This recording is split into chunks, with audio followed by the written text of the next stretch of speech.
Online ռեժիմով տեսահասկման ծառայությունը որ գրել ենք, բավականին հեշտացվել է, հենց հարևանության բան։ Ճանապարհատրանսպորտային պատահար, եւ մնացյալ բոլոր միջադեպերը։ Ուղևորների հետ շփումը, հետո մեքենաների մեջ մանրանկանի դեպքերը եւ այլն, արդեն փաստացի հիմքով ա լինում։ Մեր տղեկը զինվորի տնից են եկել, զին հաշմանդամներ են։ Ոնց եք, տղեկ ջան, ոնց է գործերը, ոնց է ընթացքը։ Շատ Ողջույն եղբայր ջան։ Հələ մի քիչ պատմեք, էլի, օրվա ընթացքից, ինչ է լինում, ինչ է տեղի ունենում, ինչ միջադեպեր են ունենում։ Դիտարկումներ ենք անում։ Նայում ենք, երկար չկանոնային չծխեն։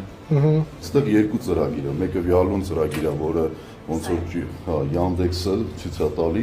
բոլոր մեքենաների տեղաբաշխումը։ Սա այն մեր մյուս ծրագիրն է։ Այո, սա վիալուն։ People counting-ի համար նաև նախատեսված։ Ուստերից ըստ հանձնարարության իրանք անում են օրվա վերջում հաշվետվություն, որ վարորդի վարկագծի մեջ խնդիրներ կա, հետո մոնիտորինգ է արվում, ներկայացումը ըստ դրա վարորդի արդեն որակավորման վրա է ազդում։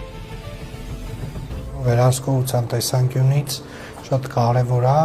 նաև մարդիկ էլ որ վստահ լինեն, որ ավտոբուսի ներսը միանշանակ անվտանգ տարածք է, նույնիսկ եթե դու ոսկու շղթատ մոռացել ես։ Շատ կարևոր ընդհանուր ՓԲ-ի վարկանիշի ու մեր բոլորիս վարկանիշի վերաբերյալ շատ կարևոր բան է։